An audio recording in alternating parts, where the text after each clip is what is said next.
Well, remember Jean-Marie Balestre was the man in charge when Senna was denied the chance to win the Monaco Grand Prix in a Toleman when he was, a novice in Formula One. And Balestre was a very divisive figure, very confrontational, argumentative, autocratic, very autocratic. And Balestre was in charge still in charge in the late 80s and right through to the beginning of the 90s, when Prost and Senna had their famous collisions at Suzuka.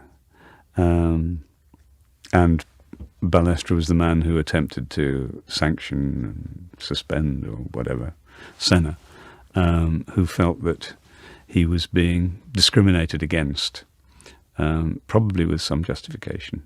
Mr. Balestre had the room beside me also on the other side. And I enter into the room and Balestre is there, and he came into my room and we had a talk, And don't forget that I had a very intense collaboration with President Balestre for the safety. But Ayrton was convinced that it was a conspiration, and the story start like this. And I'm very sorry about that. Yeah. And for me, the rest was very simple. It was very clear that I was quicker. And believe me or not, but I was playing with him during this race. I was really fast. I knew that he normally could not overtake. But I set to run Ayrton 2-3 races before Suzuka, because every time Ayrton tried, especially at the start, to overtake me, I opened the door, because I did not want to have a crash. I always said to them, from now, no way I will open the door anymore. We are fighting as don't take care about the team spirit. I fight for myself. It's difficult to make people, when you are a pro Senna, that you say, okay, it's done not on purpose. To be honest, I don't care so much, because I promise you I did not do it on purpose. But I did not open the door, which is very, very different, especially to this corner. But if you are not a racing driver in this corner, knowing the track and knowing the chicane, you cannot judge.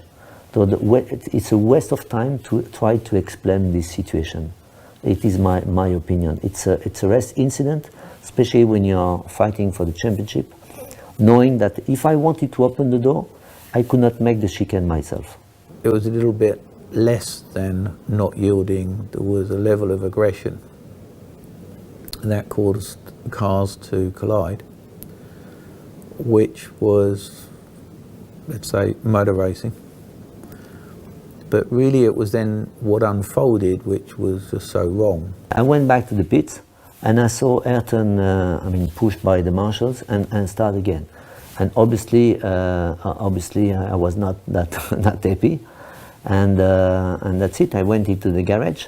I had a very strong argument with Ron, and that's it, And yeah, no, I did not remember. To the tower first or to the garage first? Garage, or no? I believe you went to the tower first.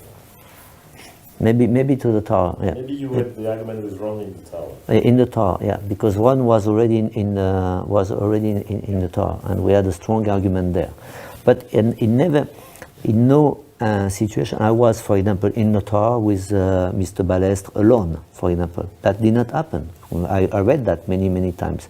We had the argument. I even did not enter into the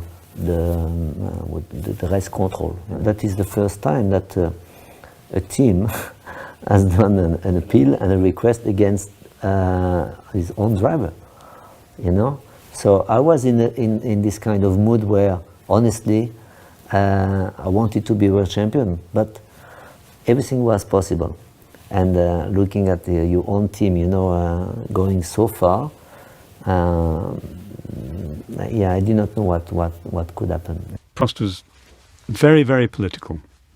I think it's probably fair to say that he was with several teams during his career. And I don't think his relationship with any of them ended happily. They took the championship away from him, and they suspended his license for a period. To me, it was the worst use of power, political power, in my 15 years on the Formula One circuit. And Ayrton would never forget it. Alain Prost, somewhere, I know, deep down inside, was ashamed of it. And the rule was actually changed later to allow what Ayrton did to become legal because of it.